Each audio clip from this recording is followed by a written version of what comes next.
కొన్ని రకాల జబ్బులు అంటే డయాబెటీస్, హైపర్ టెన్షన్, ఇప్పుడు వాటిని మనం అందరం లైఫ్ స్టైల్ డిసీజెస్ అని కూడా అంటున్నాము. ఎందుకంటే మనందరికీ నడక తక్కువైపోయింది, కూర్చొని పనిచేయడం, అందరం కార్లలో వెళ్ళడం, అసలు నడిచి వెళ్ళేది తక్కువైపోయింది. సో ఇలాంటి డిసీజెస్లో వచ్చినప్పుడు ఎస్పెషల్లీ డయాబెటీస్కి కళ్ళు కూడా ఒక ప్రధానంగా అవి దెబ్బతినే అవకాశం ఉంటుంది. అంటే వాటికి టార్గెట్ ఆర్గాన్స్ జనరల్గా షుగర్ వచ్చినప్పుడు హార్ట్, కిడ్నీస్, బ్రెయిన్, అలాగే కళ్ళల్లో రెటీనా అనే పొర, ఆప్టిక్ నర్వ్ అనే నర్వ్, ఈ రెండు కూడా ఎఫెక్ట్ అయ్యే అవకాశాలు ఉంటాయి. ఇవి అయినప్పుడు ఏంటంటే ఏమీ తెలియదు చాలామందికి, 80-90% డ్యామేజ్ అయ్యి చూపు కోల్పోయే వరకు అర్థం కాదు. సో షుగర్ వచ్చిన వాళ్ళు ప్రతి ఒక్కళ్ళు కూడా కళ్ళు ఎందుకు చూపించుకోవాలంటే ఇది రీజన్. ఎందుకంటే అది సైలెంట్గా లోపల జరిగిపోతుంటుంది, దానిలో రెటినాని డ్యామేజ్ చేసే ప్రక్రియ జరుగుతూ ఉంటుంది. అందుకని షుగర్ వచ్చిన ప్రతి ఒక్కళ్ళు కూడా కంటి పరీక్షలు తప్పనిసరిగా ఏడాదికి ఒకసారి వచ్చి కళ్ళ డాక్టర్ల దగ్గర పరీక్షలు చేయించుకోవడం చాలా ముఖ్యమైన విషయం. ఈ డయాబెటిక్ రెటినోపతి 3 స్టేజ్ల్లో ఉంటుంది: మైల్డ్, మోడరేట్, సివియర్.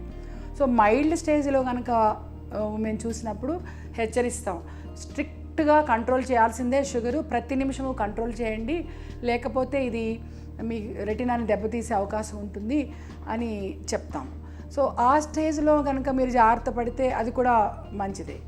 ఒక్కొక్కసారి మేము చూస్తుంటాం మోడరేట్ స్టేజ్లో కానీ సివియర్ స్టేజ్లో కానీ వచ్చినప్పుడు దానికి ట్రీట్మెంట్స్ ఇవ్వాల్సి ఉంటుంది. ఈ డయాబెటిక్ రెటినోపతి 2-3 రకాల మనకి కనిపిస్తుంటుంది. ఒక దాంట్లో ఏంటంటే వాపు వచ్చినట్టు ఉంటుంది. ఈ వాపు వచ్చినప్పుడు వాళ్ళకి సాధారణంగా ఇంజెక్షన్స్ ఉంటాయి. ఇంజెక్షన్స్ అంటే భయపడొద్దు, పెద్ద ఇంజెక్షనే కాదు, సన్నటి సూది, అది నొప్పి కూడా ఉండదు. అది ఇచ్చినప్పుడు ఆ లోపల వాపునంతా అది గుంజేస్తుంది. ఒక్కొక్కసారి 2-3 సార్లు కూడా ఇవ్వాల్సి ఉంటుంది ఆ స్టేజింగ్ని బట్టి. ఇంకొకటి ఏంటంటే లేజర్ పద్ధతి, లేజర్తో కూడా మనం చేసేయచ్చు.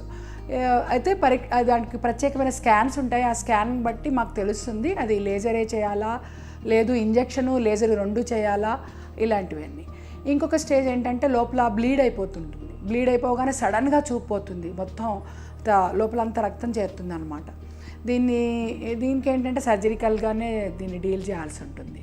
సో ఈ స్టేజ్ వరకు మీరు వెళ్లకుండా ఉండాలి అంటే ముఖ్యమైన విషయం ఏంటంటే షుగర్ని కంట్రోల్ చేసుకోవడం. అది డాక్టర్స్ మందులు ఇస్తారు కాబట్టి మందులు చేసుకుంటున్నానుగా సరిపోయింది అనుకోకండి. షుగర్ కంట్రోల్ ఉండాలి అంటే మన ఆహారం చాలా డిసిప్లిన్ ఉండాలి. ఏమేమి తినకూడదో షుగర్ పేషెంట్స్ వాటిని మీరు ఫాలో అవ్వాలి. రెండోది వ్యాయామం, అంటే అది నడక అయినా అవ్వచ్చు, ఎక్సర్సైజ్, జిమ్కి వెళ్ళడం, ఏదో ఒకటి. కానీ ఏదో ఒకటి ఇవి కూడా చేస్తూ ఉండాలి. ఒట్టి మందుల మీద ఆధారపడకుండా ఈ 2 కూడా పాటించినప్పుడు సో ఈ 3 ద్వారా మీరు మీ షుగర్ని నియంత్రించుకోవచ్చు. ఒక్కసారి రెటినాకి కనుక ఎఫెక్ట్ అవుతే అది రివర్సిబుల్ కాదు.